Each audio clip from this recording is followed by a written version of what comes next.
Hey everybody, welcome back to the Expedition Table. I'm one of your hosts, Joe.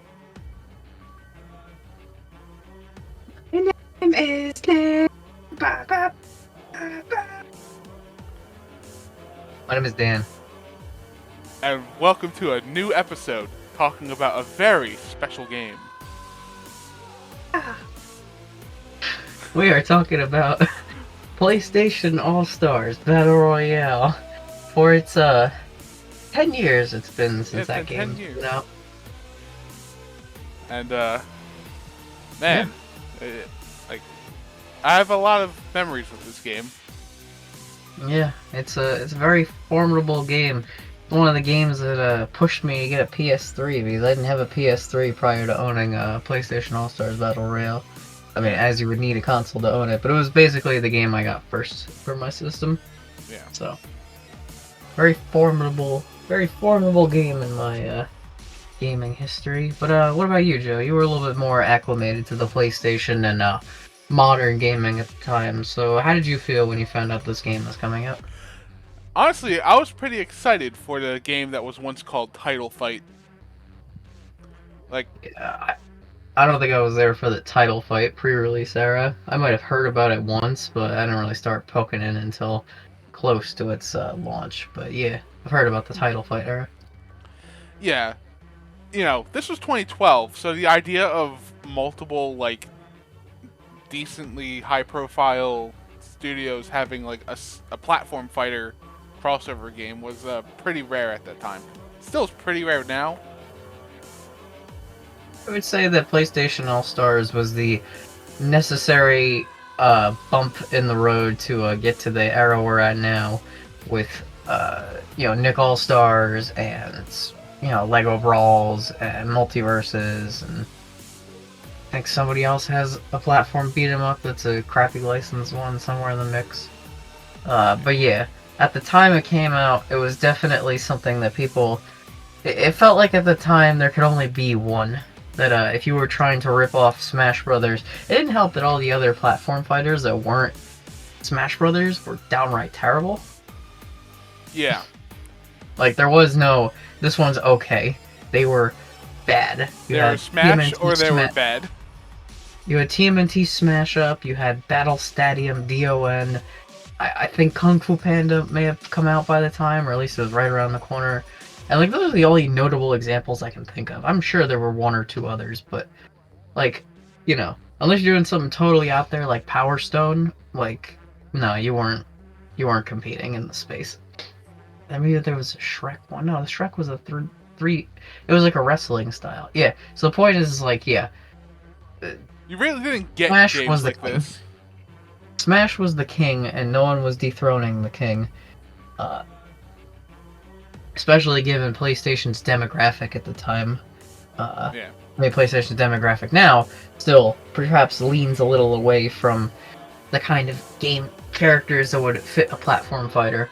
But especially then, they were definitely going for the older audience at the time.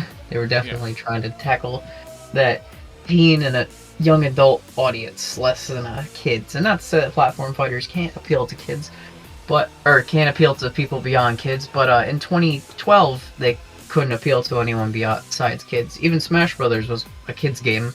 It just happened to have a large adult following. Things were different back then. Things were very different about what was considered air quote okay and cool and what wasn't. Yeah. Back in my day, you couldn't have a game where your characters were all neon and bright. The pre-Fortnite era was a completely different landscape for games. Yeah. We might want to talk at some point about how Fortnite completely changed a lot of things in the industry for the better, in spite of just being indifferent about that game. But yeah, the point is that back then, if you weren't like drab and edgy and cool, yeah, PlayStation's audience didn't want a game like this.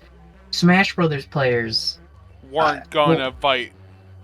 They already had Brawl, and Melee if they didn't like Brawl. So what benefit was this game going to offer? I mean, everything I've seen from the marketing seemed like it did a good job advertising itself. I think it's just a matter of unfortunate circumstances. Yeah.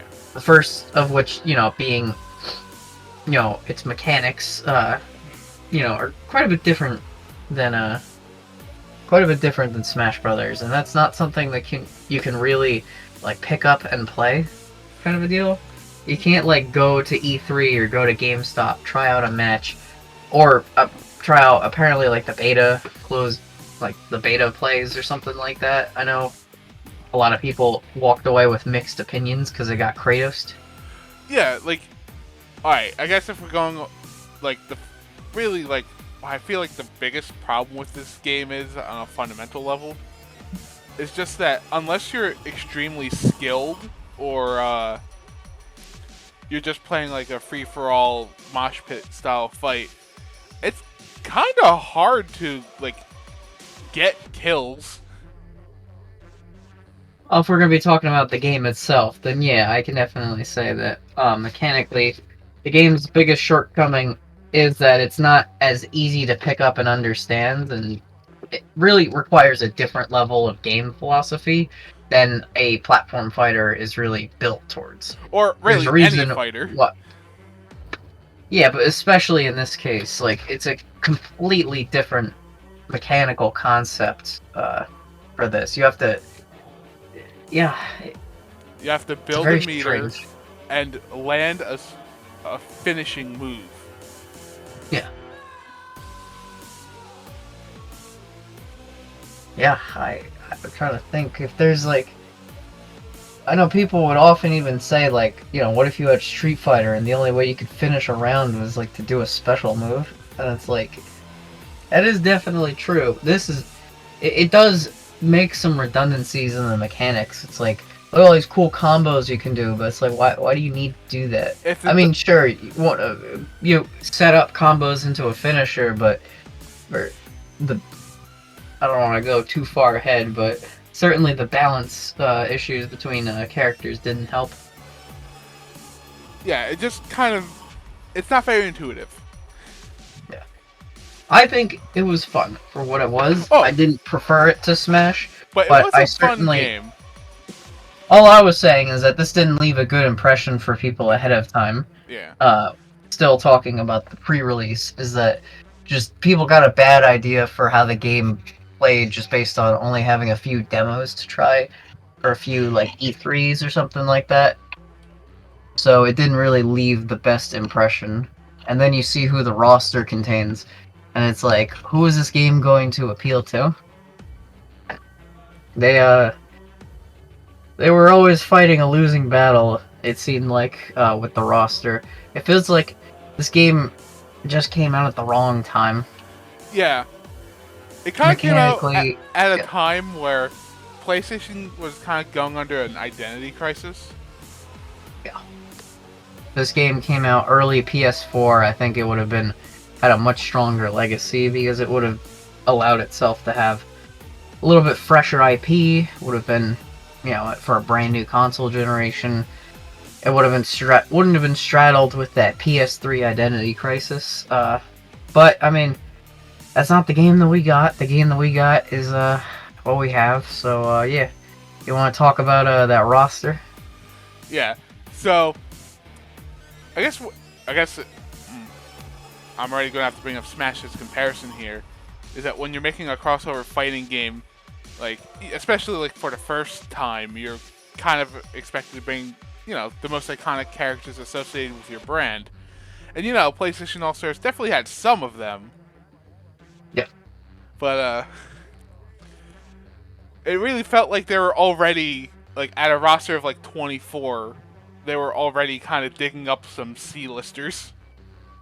I mean, look at the box. Look at the, since we've changed up our format a little bit, you guys can actually see some key art for stuff.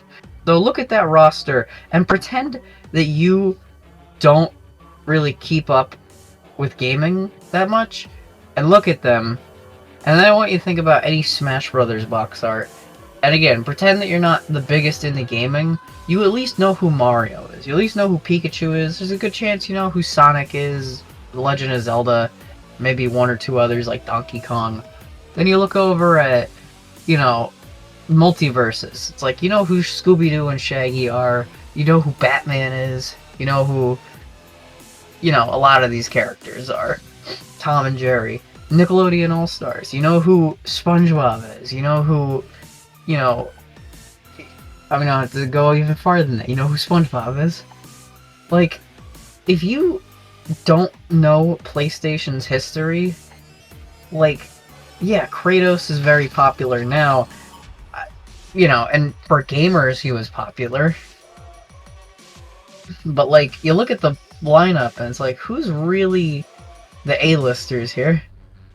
Kratos is an A-lister to gamers, but to casuals, they don't know who he is. Yeah. Who the hell's Sackboy? What the hell's Sackboy? You might know Ratchet, barely. He didn't have his movie yet, so...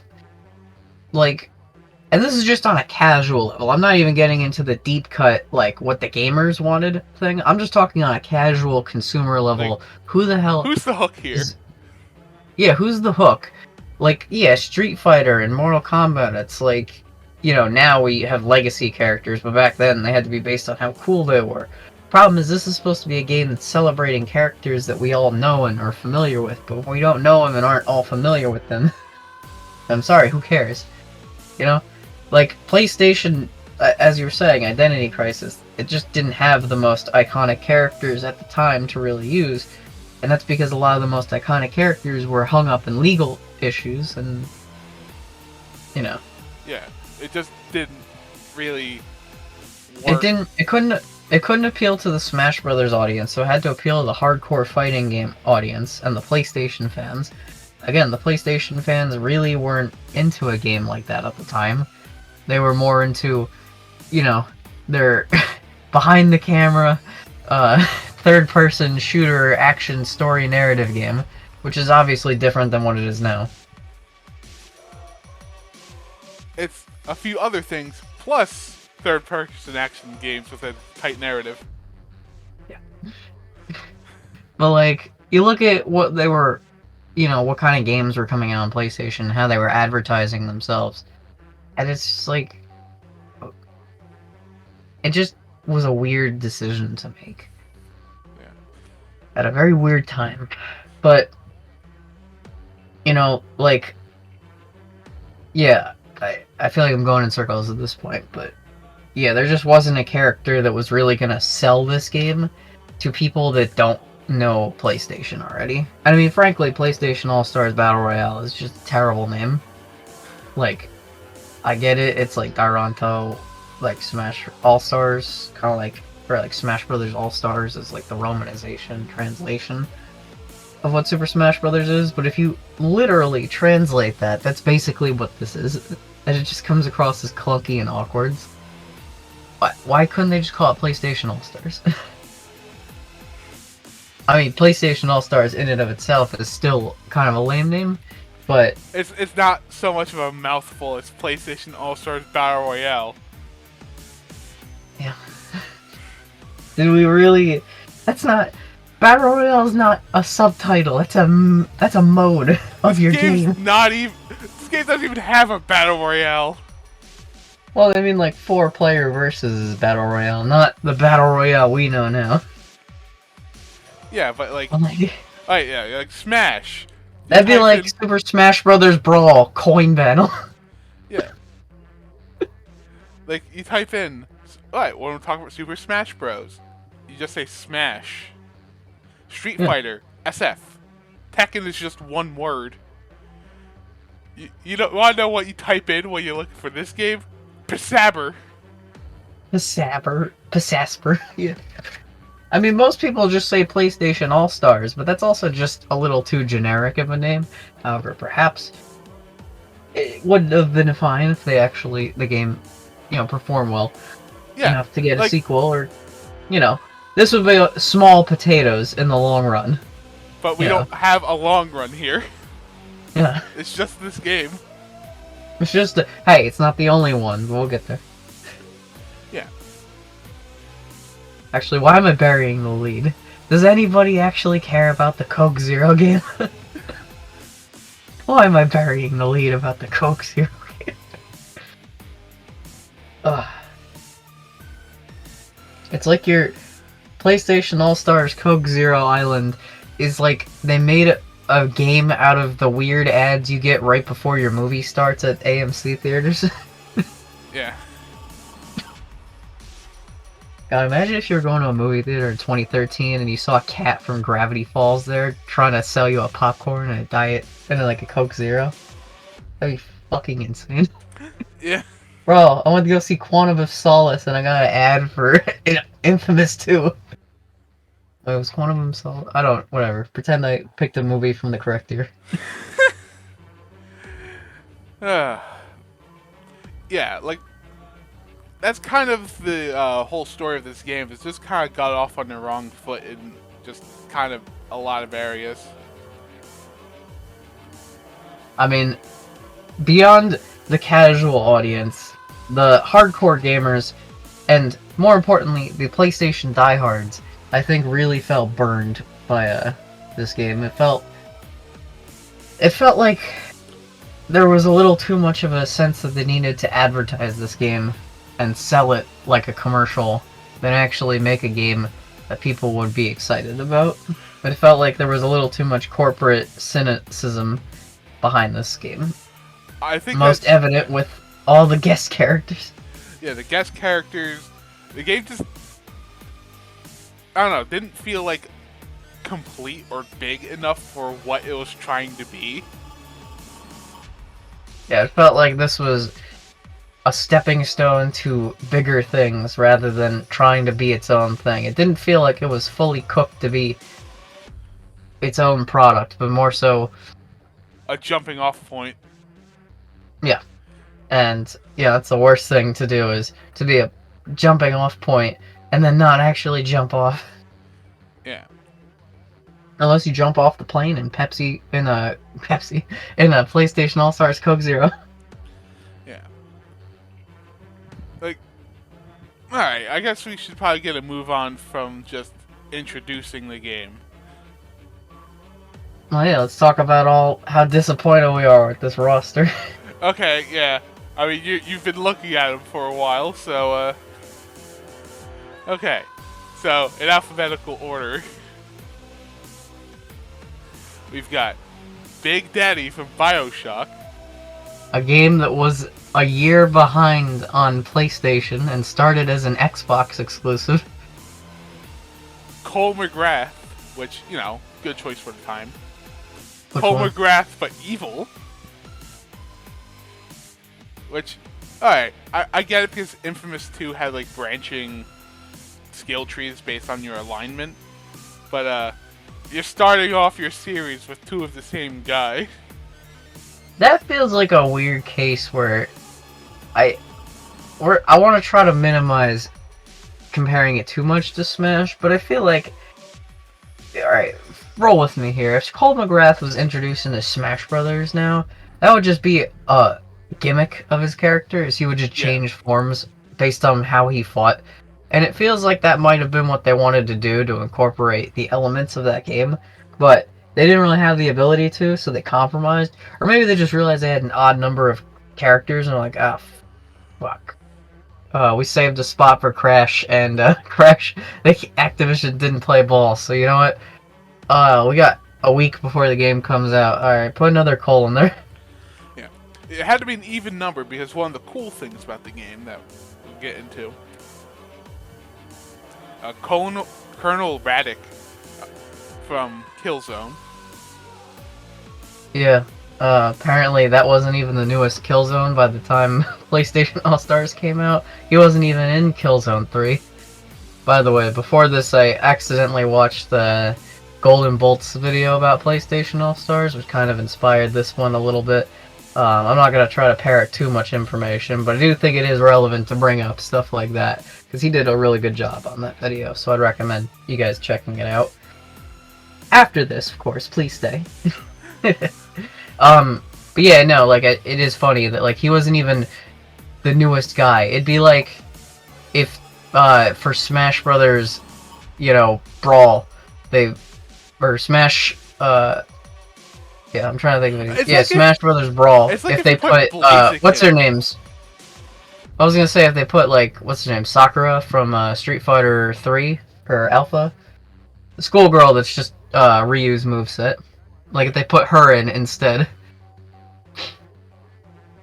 So yeah, it's like, or like you put Zack from Final Fantasy Crisis Core instead of Cloud. Cloud.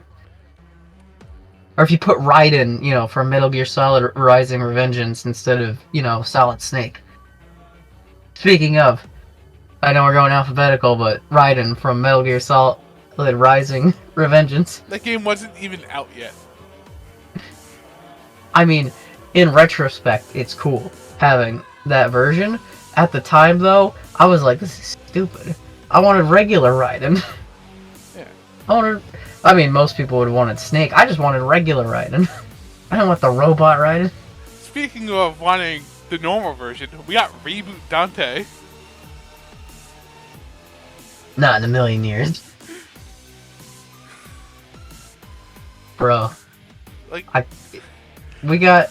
That game did so poorly and was so poorly received that they had to sell the character model to a dentist company.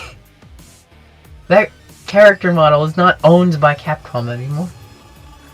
It is owned by some dentist. What allegory for this game? A cavity. Full of cavities. I mean, yeah. Oh wait, we'll get there when we talk about Sweet Tooth. To continue that. I mean, we're getting close. Fat Princess. Oh, yeah. Which, apparently, at the time, Fat Princess was still a pretty big IP. One of the most honestly, Fat Princess is probably more relevant than at least a quarter of that roster. She had more relevance there than Nariko. More relevance than... I mean, like we said, she probably had more relevance than, Colonel Raddick. Yeah. Hell, you could argue she's more relevant than Big Daddy, since she had more PlayStation games. Yeah. Alright, and then we have a pretty decent choice, Heihachi Mishima. Yeah. We need a Bandai Namco rep, so let's just... Yeah, Heihachi Mishima's in so many crossovers. Yeah, like it makes total sense that he'd be in here. He just shows up to the party whenever someone invites him, like Pac-Man party. Yeah. Then we got Jak and Daxter. Yeah. Another franchise with less relevance than Fat Princess on the PS3. They only got a remaster. But, at least that's like a solid legacy pick. Yeah, no, obviously. The big three of mascot platformers on PS2. PlayStation were well represented. Yeah, the PlayStation mascots were represented well. Yeah, you do gotta specify PS2. Because,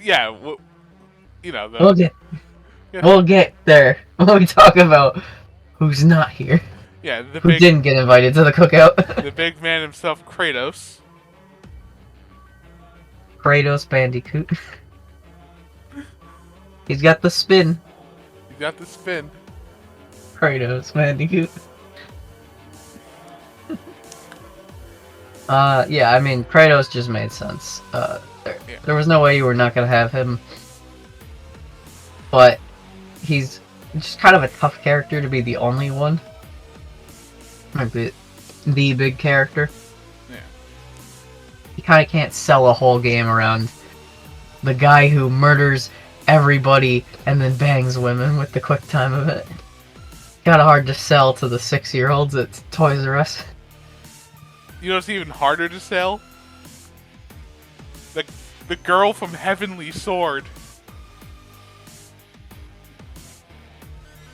I can't even remember the last time I've seen a physical copy of Heavenly Sword. I don't even know what the game looks like.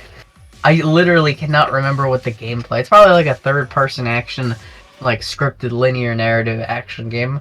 But like, who cares? I understand at the time it was probably a relevant IP. But yeah, that didn't age well. Alright, and then we got Nathan Drake. My pal Subway guy. Yeah, from the well-known movie and also video game series, Uncharted. Oh, and speaking of Uncharted movie, that reminds me of when we talk about this game, why it should have been made later. What could have been added had this game come out a few years later? You got a pretty Yeah. oh I was gonna say Nathan Drake.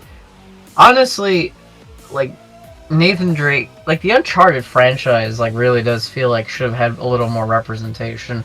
Even by 2013, like or 2012, they had like 2 or 3 games. Like I don't see why they couldn't have had another representative from that franchise, and even from other Naughty Dog properties. But yeah. Parappa the Rapper. The prerequisite, we still own him and we don't have that many other PS1 representatives.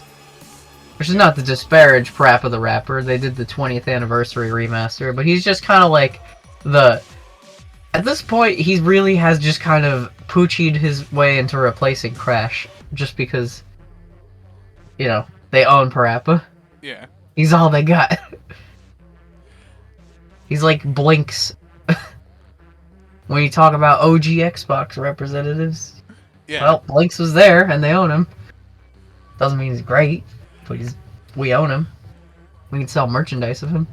We already talked about Raiden, and you know we've got like the other like big character that was always going to be there, Ratchet and Clank. Yeah. You know, good choice. I don't have anything to say about Ratchet and Clank. They are probably. They should have been more on the box art. They should have been in the middle. And then we have the PS3 character, Sackboy.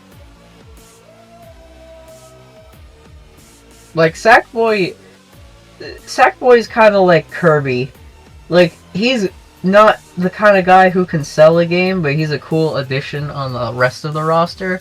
But the way he's placed on the box art almost makes it like he's, again, like a central figure. Like, Kratos and Sackboy cannot be your headliners. They're not that, again, in 2012 to a casual audience, just not that big. Yeah. Like, in 2012, God of War was kind of in between eras. God of War was in between being kind of mid to a bunch of PSP games. I'll talk about a certain PSP game in relation to a later character. Alright, then we got Sir Daniel Fortescue. Another prerequisite. We're thinking about doing something with him again, and we own him, so we're gonna put him here. Alright, the last member of the big three, Sly Cooper. He was probably the guy at the most who was getting... Well, I mean, Ratchet was getting some stuff, but... They were working on him. Sly was cooking. He was cooking something. And then we have a character I quite like, and is a pretty good legacy pick. Though, if we want to talk a bit about what the art style did to him. Spike.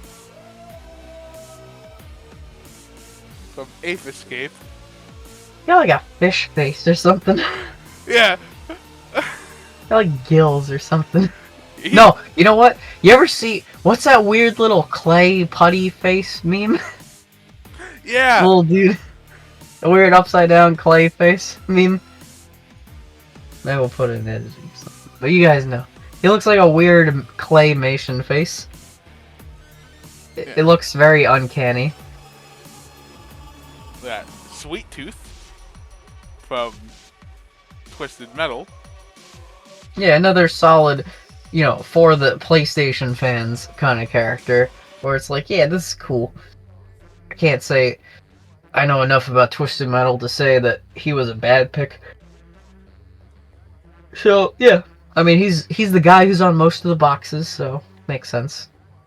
A little odd since I mean, I think Twisted Metal, there was one on the PS3, but I know it was a couple years before, and yeah. And then we have... yeah. Can't complain about him. Then we have Toru Inoue.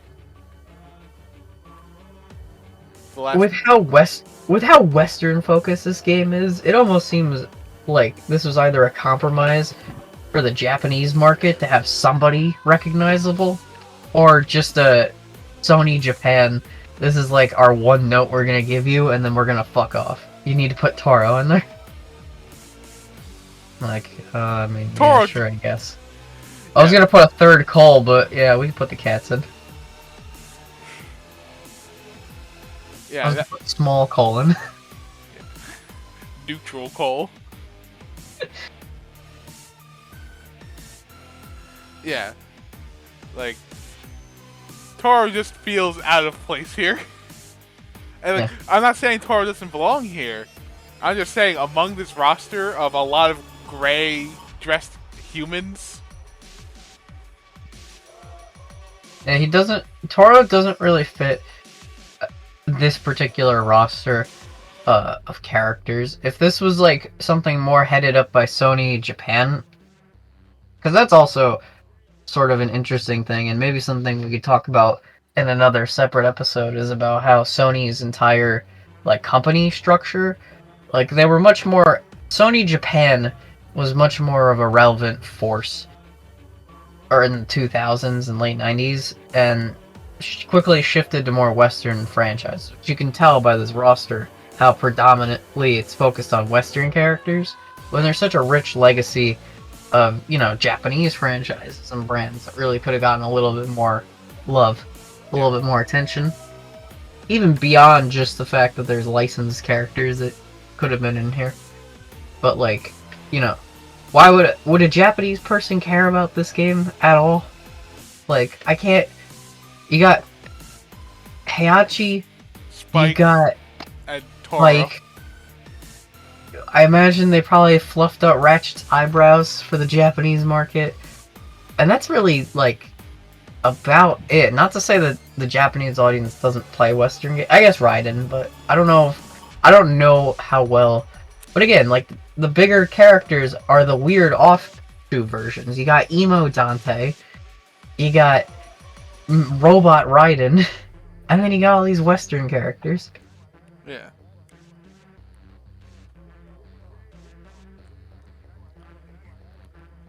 So yeah, I mean, is there anybody else that we gotta talk about? No, that's the whole base roster. Yeah, a lot of obvious omissions there. Yep. A lot of real.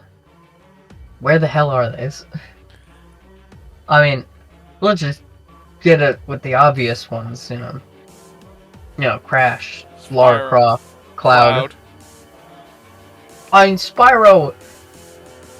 Look, no offense, Spyro is popular enough, but I mean, first of all, Spyro isn't popular in Japan, although that doesn't seem to be an issue in this case. But even still, like, But then, it was 2012. This was peak Skylanders.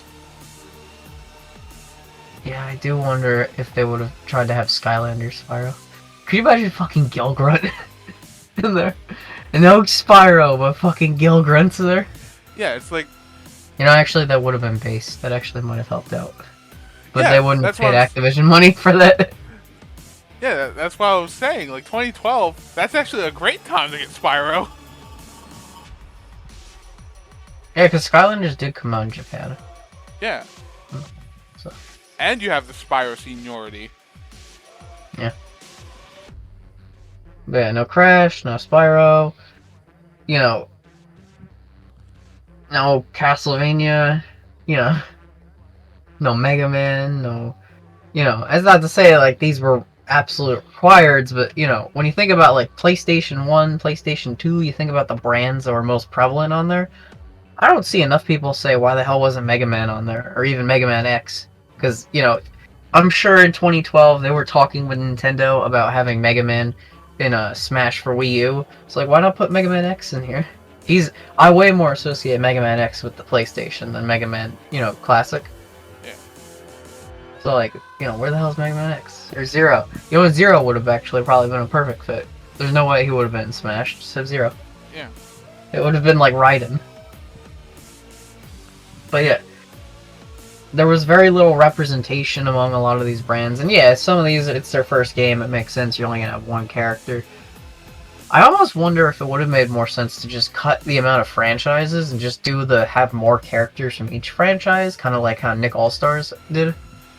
Yeah. Like, just have a stronger selection of characters from fewer franchises, rather than try to do all this. Like, have 2 Ratchet characters, have 2 Sly characters, have 2, God of War characters, have, I don't know if you can do 2 Little Big Planet characters, have 2 Uncharted characters, something like that. And, broaden out your roster of characters rather than do this weird smattering approach of Nariko and Big Daddy. Yeah. Toro. Like, if you're not gonna do Spike Justice, don't have Spike. Yeah. It's like if Smash 64 came out, they didn't have Yoshi or Samus, but they had Ice Climbers and... Fucking Pit. Or Little Mac. And Little Mac. It's like... Alright. Like, you just started and you're bringing out these guys. Bring out Urban Champion and Excite Bike. Yeah, like, that's what this roster feels like.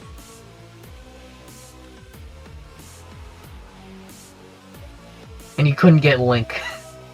Yeah, you couldn't get Link. So you got the kid from Who the Frog Bell Tolls.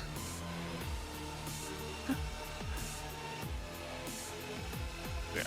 Like, this is just like the surface level, like, like roster picks and all that. But, this is the stuff that people are going to notice first. This is like the most important part when picking a game like this. Sadly, I do think that when it comes to mascot platform fighters, the roster is more important than the gameplay. At least in terms of selling the game. Like, we got used to the gameplay. And don't worry, we're going to talk about the gameplay in just a little bit. But if you don't sell the game to people, then you're not going to have people to play your game competitively. If you can't get units into people's hands to practice, then it doesn't matter if you made a stellar mechanically designed game or not. It's just not gonna... No one's gonna fucking play it. Yeah. Like... I'm thinking about it right now. Like, think of all the... again, all the platform fighters that are out right now. It's like no one's playing them because they don't care about the roster. I've heard amazing things mechanically about that Lego Brawls game, but there's no characters in it. It's just Legos. They're just Legos. There's no peoples to play as. Yeah. Who cares? So it's like, it doesn't matter if that game's good. More people bought TMNT Smash Up on the Wii because the Ninja Turtles were in it, and that game was dog shit. So, yeah, unfortunately, if your game doesn't sell well, it doesn't even matter. But I guess to talk about it, how do we feel about that gameplay style? How do we think the game's aged mechanically? Like, I think the game is fun enough, but it feels a little stiff, and definitely the idea of only being able to kill with a special move kind of leads to a relatively monotonous feel. Yeah, matches can feel very samey because you know how they have to win the same way. Like, you can't really do... I mean, you definitely have setups and you can, build towards, kill confirms. Or if you're certain characters, you just push a button and your kill confirm's ready. But yeah, you're working towards the same goal every time. Whereas with, knocking a guy off the edge or eliminating his health bar, the strategy is... Anything could do that. But here, one particular button has to do it. And it has to be used at the right time and the right proportions and the right angle, or else it doesn't matter. Your whole match is, dependent on that one particular button rather than just, anything. Like, it creates a obnoxiously high skill ceiling and just creates... It's just obnoxious. I think that's the best way to phrase it.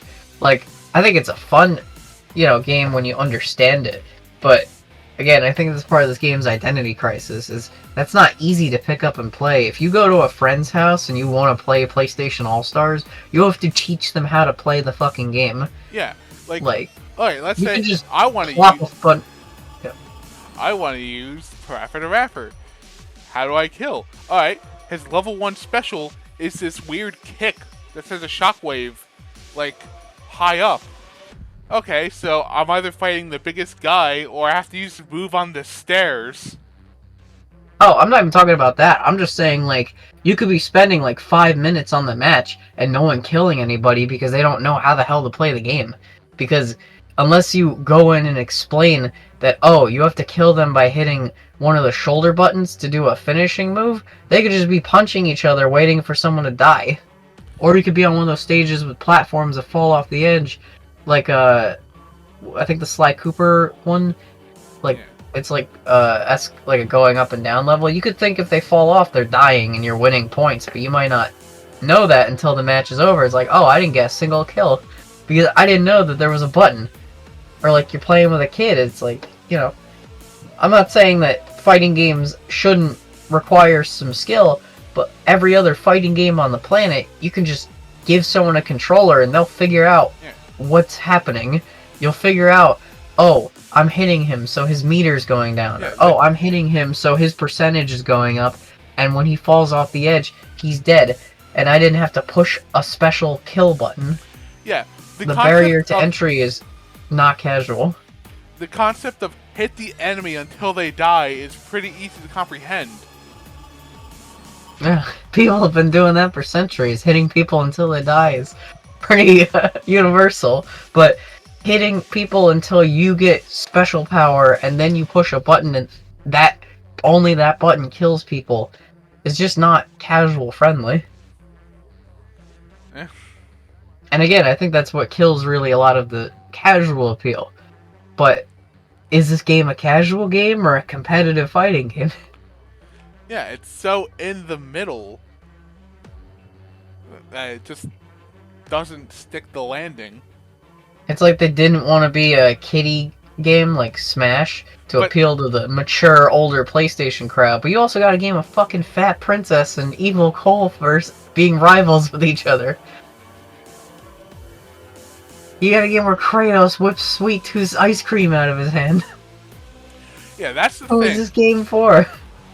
Is especially later on, Smash I guess like most games, like Smash, like really knew how to blend these characters together.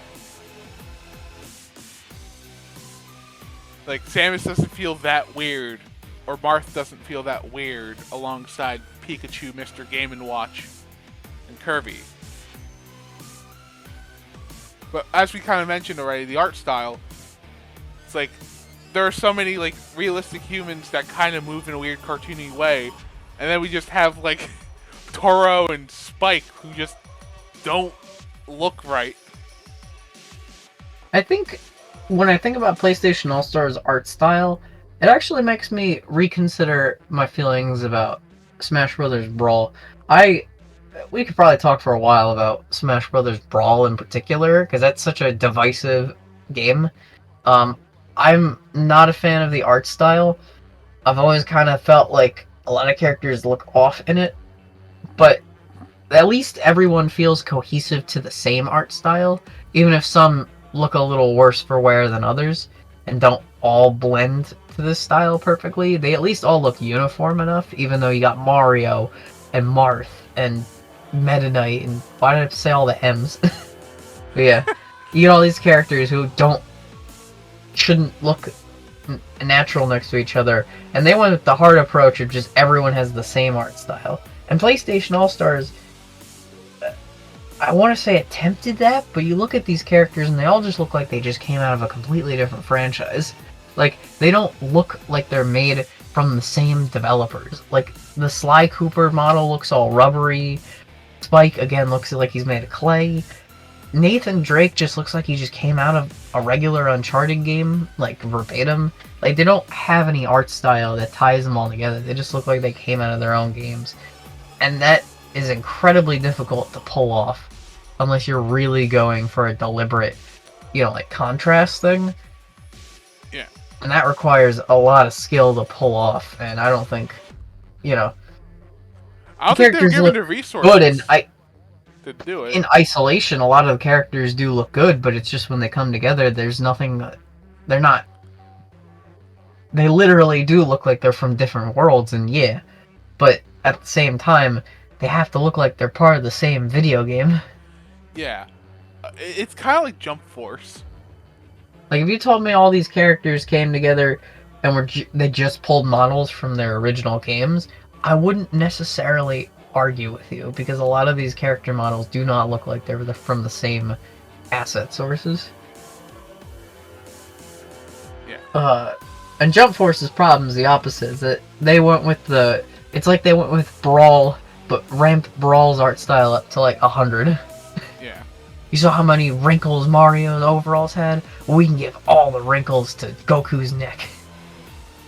I don't want to talk about Jump Force. Fair. Let me enjoy talking about a game I think had potential. I ain't talking about Jump. Alright. You want to know something I think this game did really well? What? I like the idea of merging the stages. It was such a good idea. Smash took that from their playbook and decided to incorporate that in the Ultimate. Yeah. Like, each stage didn't represent a character or a series, but two. And they'd, like, merge. I can see the appeal of that. To me, I kind of just like the plain old seeing the individual stages. But I can see the appeal of doing the crossover stage elements, and it is kind of fun to sort of see them mix and matching with them, like seeing the Loco Rocos attack Metal Gear Ray. I think it was Ray. Whatever. It's Metal Gear with an R in it. And the Hot Shots Golfs, like, I think it was Hot Shots Golf, and was it Jak and Daxter, I think? Yeah. Seeing all these levels kind of come together.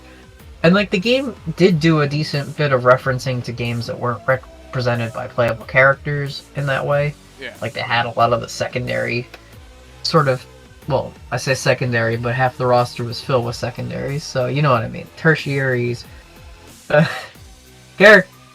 Roco, and Hot Shots Golf, and all that stuff. Games like that were represented via stages. Yeah. And then we got the deep cut, Joe. Everyone's favorite part of the game, the reference to the original PlayStation. Polygon Man. A fight that was very fun the first time. Unlike Master Hand, who is quick and easy, Polygon Man just takes forever. It's fun one time. It's not fun 24 times or 20 times.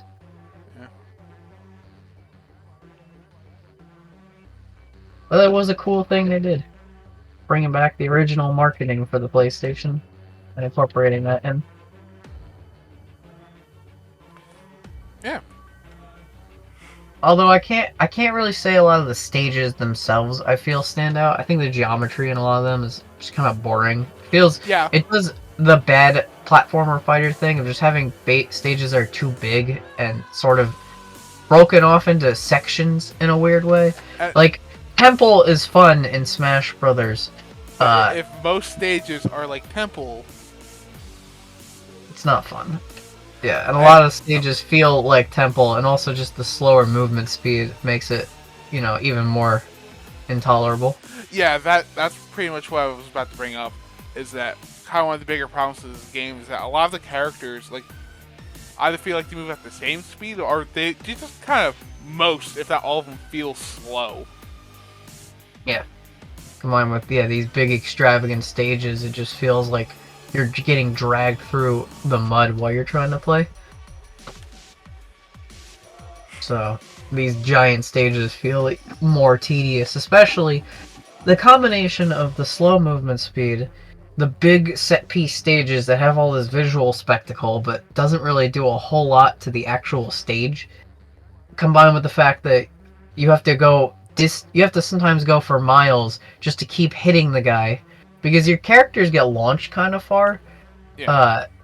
But you have to go. You basically have to, much like Hot Shots Golf, you have to hit the ball, and then you have to go retrieve your ball after you hit the ball. Yeah. A lot of that is like you hit the guy, and then you got to go follow him. I mean, yeah, it's a fighting game, but I mean in a very more deliberate sense that it does feel like you have to make a conscious effort to go, oh, I gotta go follow the guy now. Yeah, it's like just wait for him. they made like Instead of just kind of comboing in the air, like it feels like there's a lot of stop and go in tandem with the fact that you can't just immediately kill somebody and you have to do this whole setup. Yeah, like the game is a platform fighter, but characters don't really feel like they belong in a platform fighter. Yeah. Yeah, most stages I'm thinking about them in my head, and it's like they're not very fun. I think, controversial as it might be, I think one of my more preferred stages is probably that Buzz stage, just because it's not that big. Yeah. Or at the very least, it managed to consolidate itself pretty succinctly.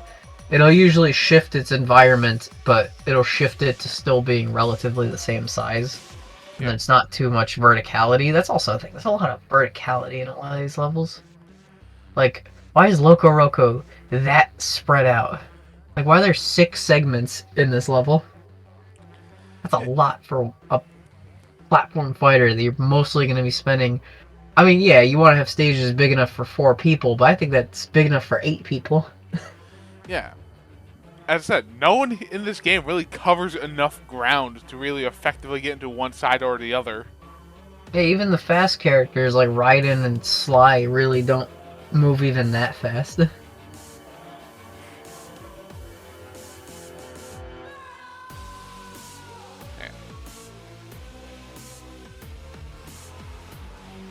Yeah, so we've talked about the stages are cool idea, but missed potential. The characters are cool ideas with missed potential. The combat has cool ideas with missed potential. You want to talk about how the game balance was cool, but missed potential? Well, I mean, game balancing isn't cool, but you know what I mean. Like, missed potential on even just balancing a proper fighting game. You could talk more about the technicalities of where this game failed than me. Yeah, like I'm not the most well versed in how the balance turned out, but I do know what happened to the balance. A certain character. This game was released in 2012, where the rise of DLC, downloadable content, took off.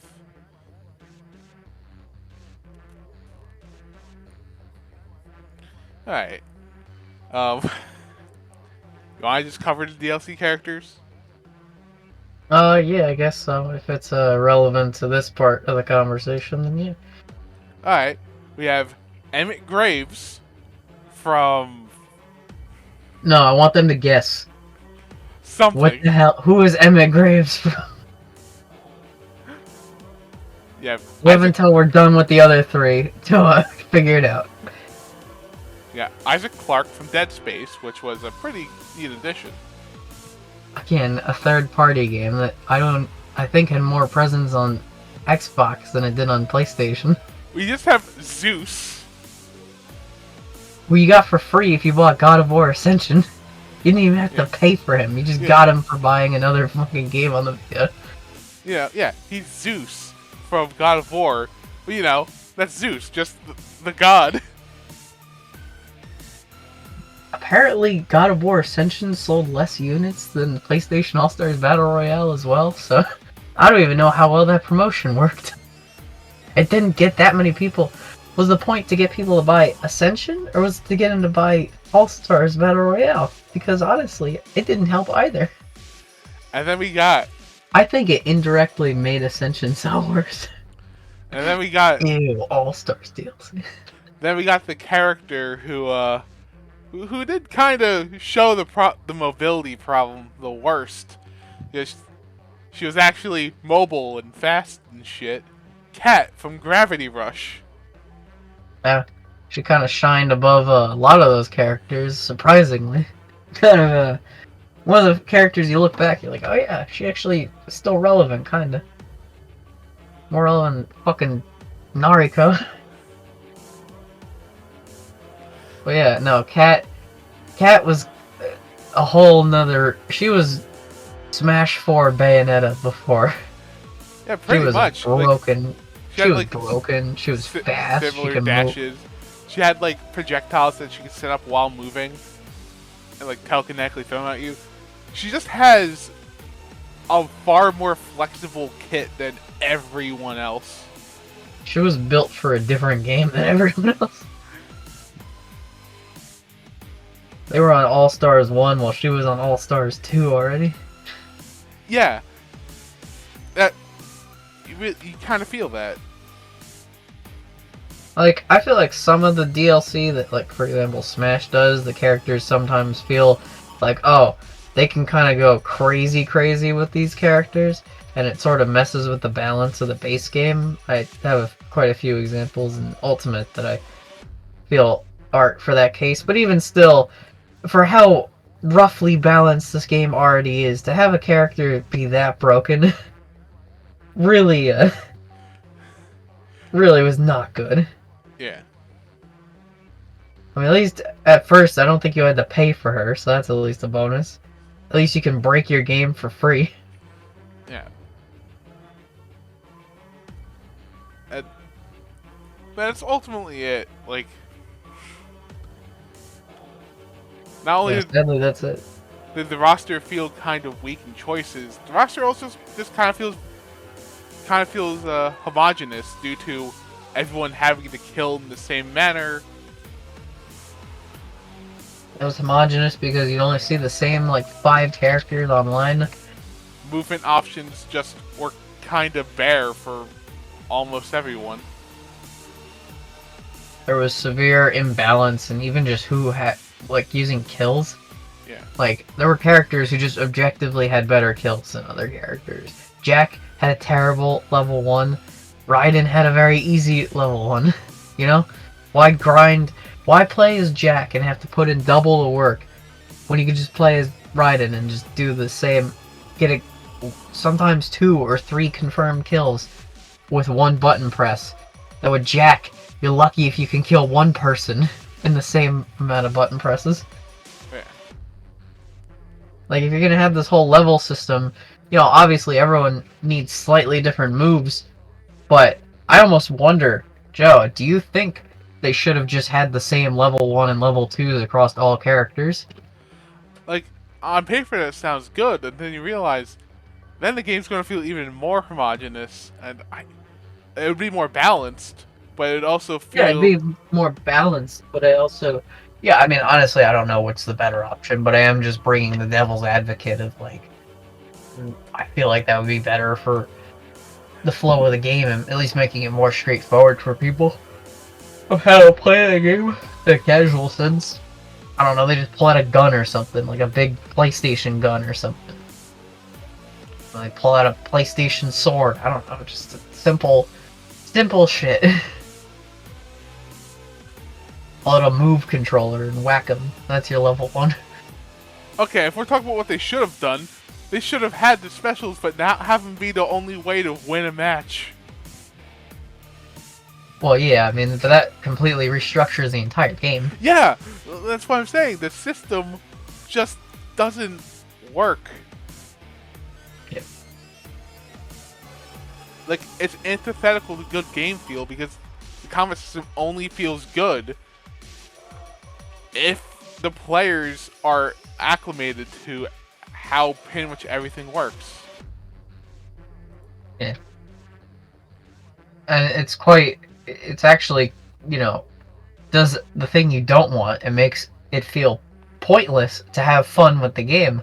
When you're playing, if you turn your brain off and you just start mashing away at fucking combos on dudes, you're gonna realize that, yeah, you're building up your meter, but you might be losing the match because they're fucking getting kills on you, and you're just busy, you know, tearing dudes up with cool combos. Cool combos are, you know, you have to balance how good of a gamer you're gonna be, in a way.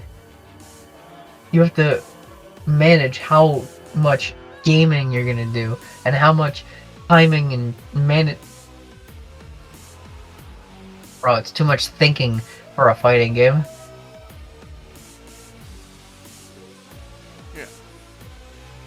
kind of falls into the trap of a lot of fighting games that, they'll eventually go there once the game's old enough and the meta develops.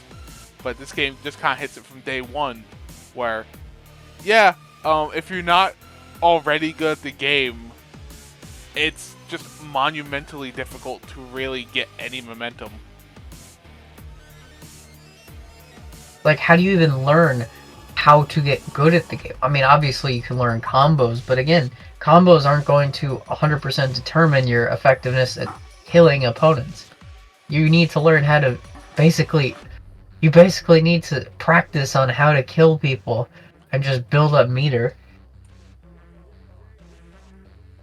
And yeah, inherently there is similarity to other fighting games, learning and strategizing, but it's just such a different methodology and a different way you have to think about the game. It's more of a headache than anything. Yeah. There's like a potential there for a really cool combat system, but this arbitrary, you have to finish them like this.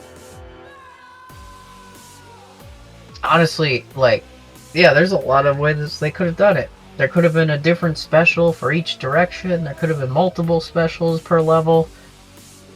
Like, if the thing was just, you have to kill him with a special move, but it could be any special move as long as you hit the right corresponding button. You know, like, I don't know, have it be that your circle attack or so, if you hit R1, instead, I don't even remember what button is the finishing move button, but whatever button is the one that does this special, it just does like a regular, like a level 1 is just a regular attack, but it turns you glowy, and if you hit someone, you kill them. Yeah.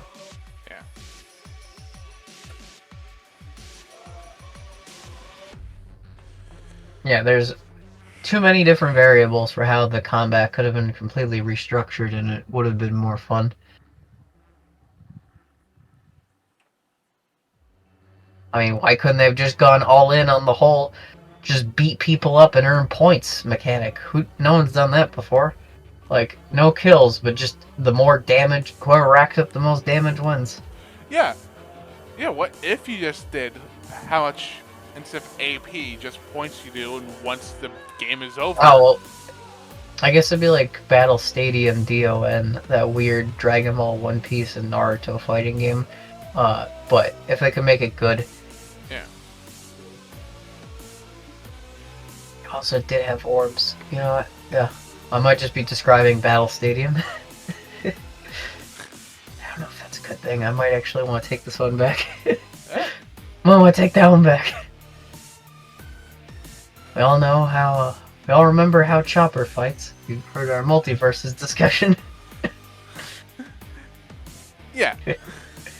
Point being is that, like, no matter like what cool things they had, the core at its core, the game just doesn't have great game feel. Yeah. And yeah, combine that with the mediocre roster, and this was just a recipe for disaster. Yeah, because despite the general negativity of the video, there's some other cool things about this game. How the arcade mode, every character's story has a rival that they have quips with. Yeah, everyone gets a cheesy little story about how they're looking for some glowy power, and then they get to become a god at the end of it. That's fun. It's simple. I don't particularly like the art style they did for the hand-drawn, and it feels a little cheap, but at the same time, it works. It gets the job done. But yeah, those rival fights. It's something to make the characters feel like characters. Yeah, and so I feel like it's done well enough. And yeah, the rival fights are particularly like a highlight. Kind of makes you wish you had a little more than what you got, but at the same time, it's a fun little treat. Every character gets a fun rival conversation. Most of the rivals were pretty... Some rivals kind of seem a little half-baked, but at the same time, it's like, You can't all be winners in it. Isn't it like Radek and Sir Daniel are rivals or Yeah. something? I think it was because they're both skeleton warriors or something. Skeleton warriors. Like, I don't remember all the matchups, but I mean, Kratos' rival is Sweet Tooth, and the fight starts because Kratos knocks the ice cream out of his hand. It is funny because of Sweet Tooth being kind of the primordial Kratos. Yeah. If you look up the lore of Twisted Metal, basically they're the same character and were even developed by the same studio. So yeah, Yeah. makes sense to sort of throw back to that. And like, yeah, what was it, Parappa and Spike? I think were rivals.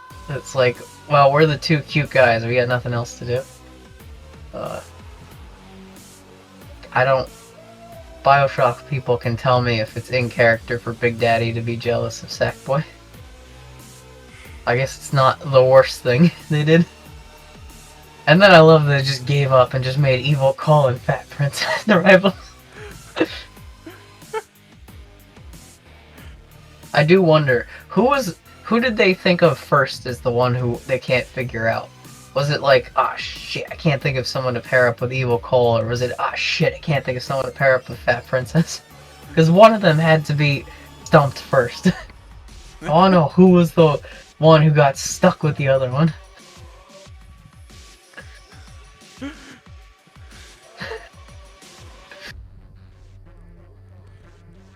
Yeah, like... Yeah, imagine being the kind of edgy teenager who was really into Infamous and Infamous 2, being like, I identify with Cole, Evil Cole is like my spirit character, this is me, and then you go and play PlayStation All-Stars and like, you know, like the kind of people like me who are like, I identify with Shadow the Hedgehog, like he's my character, he's my guy. You know, that kind of person, like, who really embodies this fictional character, and then you just see that they're paired with Fat Princess. Imagine the rage, the anger of seeing them rivaled with Fat Princess. The monster energy would fly. Yeah.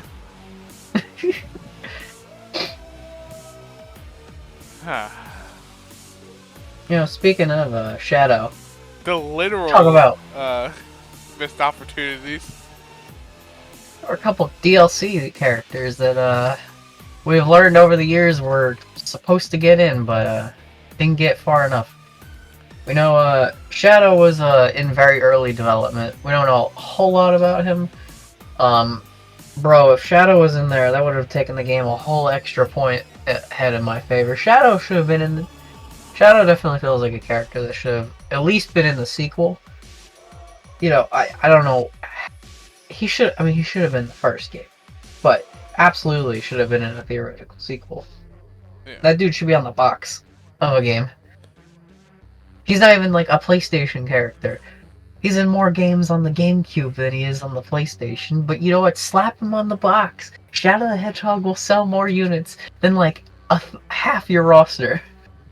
Shadow the Hedgehog is more noticeable than Sly Cooper and Jack. And I'm sorry, all of you PlayStation people, but you also know it's true. Y'all know it's true.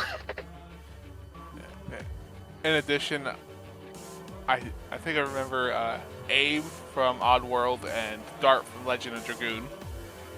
Yeah, Dart and Abe, I don't think they were finished, but they were like pretty far along in development, enough to have like some official like information go out about them, or I think there may have been some code for them, either on the PlayStation Store or in somewhere in the game.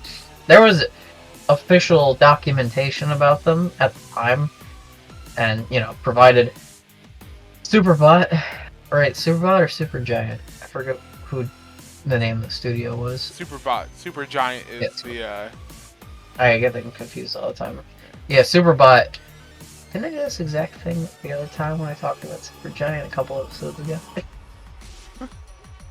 But yeah, Superbot, you know, was developed specifically to make this game, and then I guess when this game didn't perform to that's another thing, is back in the day, in the late PS3, early PS4 era, this is the Tomb Raider sold 3 million copies and underperformed era of games.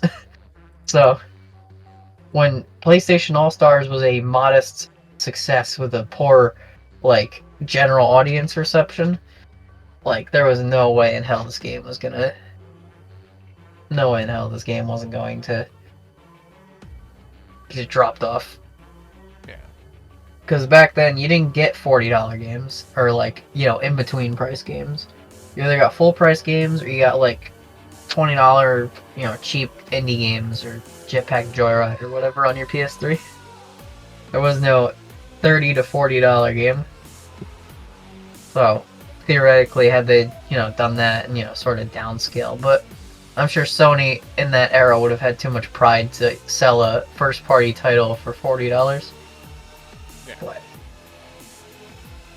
I think it would have been the better option in the long run.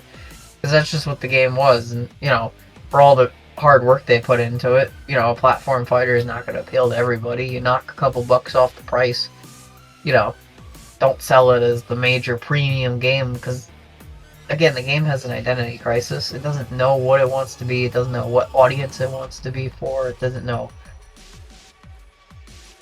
I really wish they'd give it another try, like, now. Yeah. Like, or even, like, in 2017, like, 2018 or so, when the PS4 generation was really hitting its stride, going into PS5 hype. You know, there's so many characters, you know, we could talk about what if it was made a few years earlier, but more importantly, if it was made during the PS4 era, you know, we'd have Aloy, we'd have, you know, Joel and or Ellie, probably both of them, honestly. We'd have, I don't see why they wouldn't put Spider-Man in there. They'd find a way to get Spider-Man on that damn box. You put a fighting game with Spider-Man and any other crossover character, you're already winning.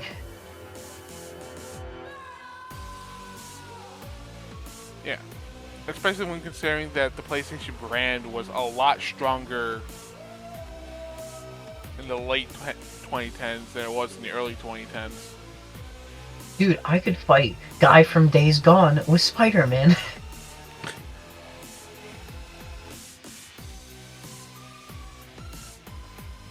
Yeah. You know, get some bigger third-party brands, because I feel like a lot of third parties were starting to, you know, get a lot stronger then. Get a Resident Evil character in there, get, you know, Something good from Dante. Square. Yeah. Yeah, now that Square was actually confirmed to be working on a Final Fantasy VII remake. Yeah.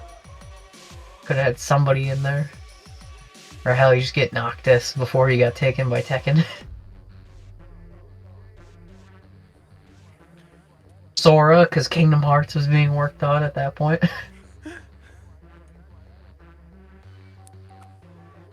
Yeah, point being is like, yeah, it was just kind of a weird situation for this game's release. Yeah, it was just a bad time for it to come out. Being right at the end of the PS3 generation also meant it was pretty much immediately kneecapped by the fact that the PS4 was not backwards compatible. So you're going to build this whole fighting game for a generation that's going to become redundant by the next year. Yeah, you gave this game a very short shelf life, which is not ideal For a fighting game, not for a competitive fighting game. Yeah.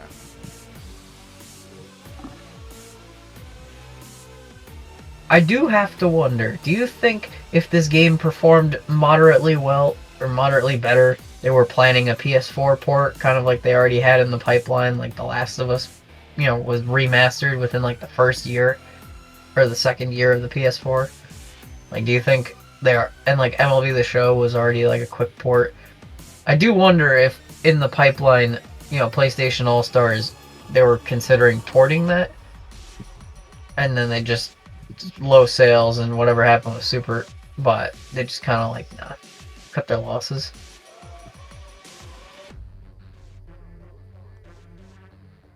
Could have had Crash, could have had Spyro, could have had Lara Croft, could have had all the gang back together. Yeah, but no. Oh man, yeah. If this game was released later, it would have also probably had a Shadow of the Colossus stage. Yeah, you don't need a character. Oh man, they could have had a Last Guardian Shadow of the Colossus stage, and that would have been epic. And that way you can have two franchises without having to force a character in. Yeah. Could have gotten like a Bloodborne character. Yeah. Or a Bloodborne stage, more realistically. Yeah. Point being is that there would be a lot of cool shit that the game could have put in if it got a second try or just came out later. Yeah. Because in the end, I would love to see this concept get a second try. They could do some crazy stuff with PSVR characters. They could have a Moss stage. They could have a fucking a Concrete Genie level would be awesome. I don't care about the kid, but like have that.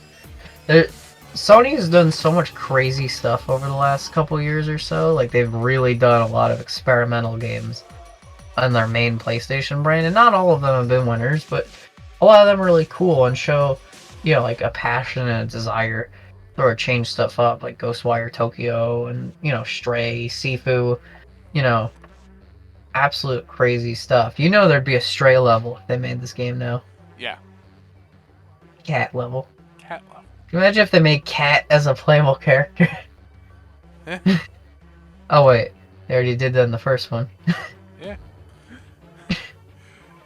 Yeah, but the do cat like from Stray, and it's just as broken as Cat. They'll do the Roy thing in Smash, where you'll have Cat. Cat!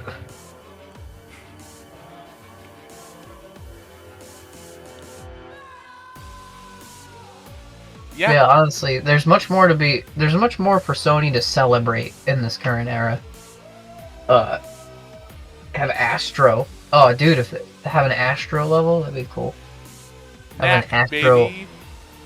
Yeah, honestly, I would have been fine with Knack. I don't care about Knack in the slightest, but it would have been slightly fresher of a character, and maybe, get more kids to buy it, more families to buy it.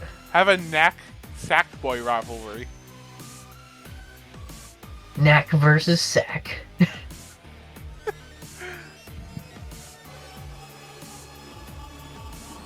The puppeteer cries in the corner. Yeah. Dude, actually no. A puppeteer level would have been amazing. It would have been one of those throwback to a game that we're not going to acknowledge anymore, but the stage would be awesome. That'd be the best Paper Mario level we never got. Yeah.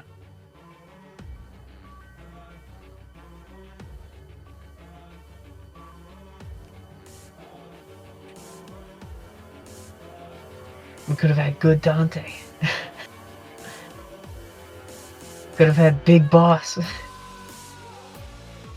But yeah, what about Snake? Yeah, Snake wasn't in Smash Ultimate, so it still would have been prime opportunity to have Snake have Big Boss.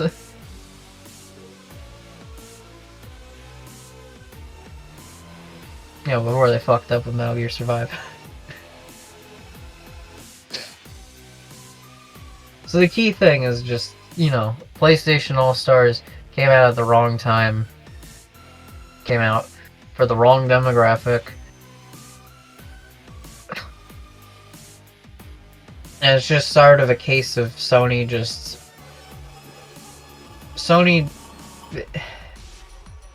What was even the point? What was even the point of making this game? Like, why did Sony want this game? Like, what were they planning to get out of PlayStation All-Stars even coming out?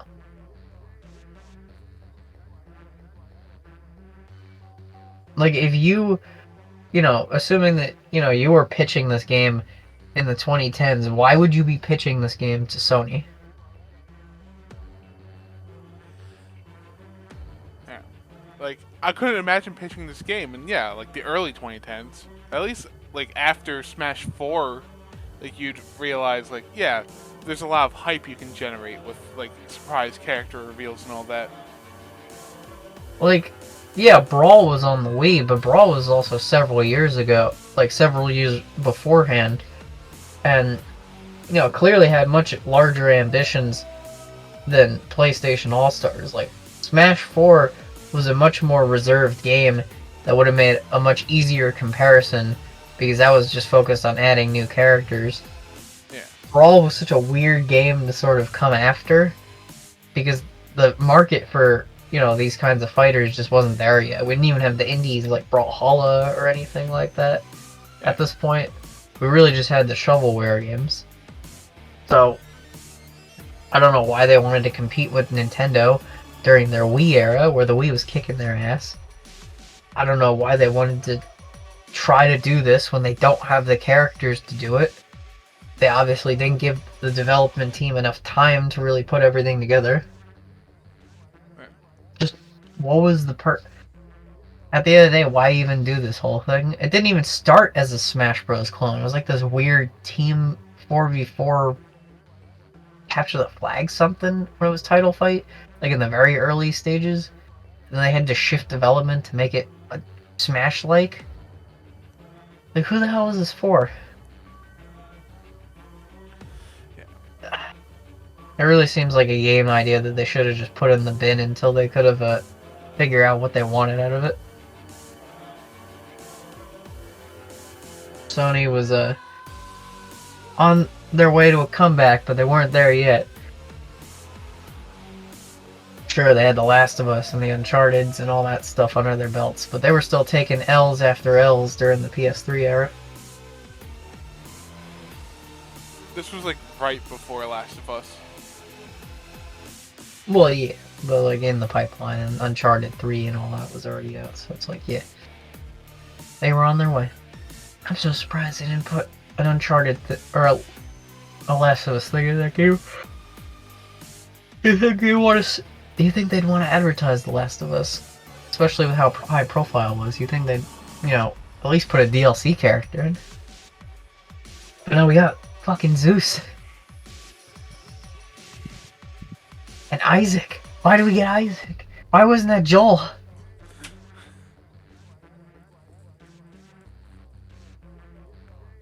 I could have easily seen that game doing, really well. Well, not really well. I think it would have at least gotten some more traction if they put Joel from The Last of Us in.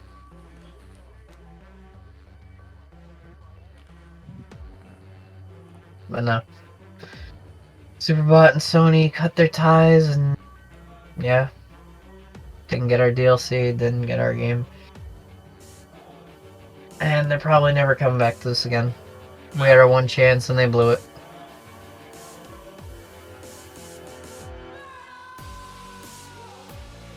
Indeed.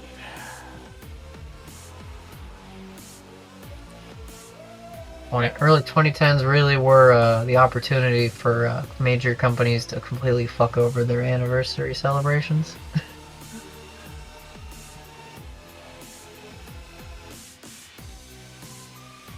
So what can we learn from PlayStation All-Stars Battle Royale? First of all, learn how to make a game title. Yeah. Is that if you want to do something of this scale, you gotta have the resources and the tact to back it up. And you gotta have a reason for it. You gotta have a purpose behind this game. It feels like this game just went through its entire development with no idea of what it wanted to be. It clearly was not trying to aim to be a kid's game, but it also was not a competitive fighting game, at least not in the traditional sense. It was too all over the place to have any clear focus. And even though the game is fun, despite how, necessarily down on it we've been, I do think the game's fun. If I was playing in the room, if I had it, I'd pick up and play. I wouldn't play as much as, say, like Smash Brothers or something, but, I'd play a couple rounds. I think it's fun. I think it's weird. It's a fun novelty to look back on, but at this point, Sony's moved on past it. The platform fighter, market has moved on past it. The fans who were let down have moved on past it. Just It's being left in the dust. This feels like a black mark on Sony's permanent record they'd like to ignore. Yeah. And it's just a big old shame because you could have done so much with it. And they completely wasted the opportunity. It's a shame. This really could have been something.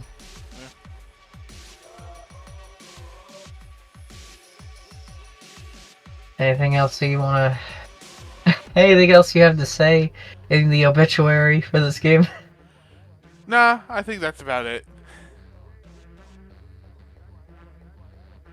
So, until next time, I've been Joe.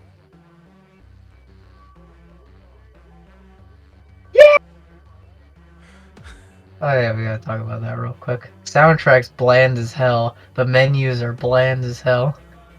Bro, they didn't even finish. They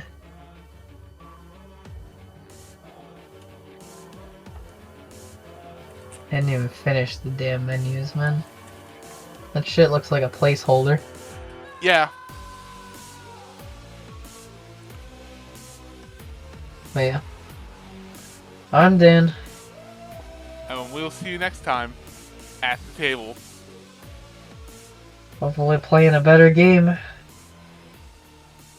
Yep. Bye.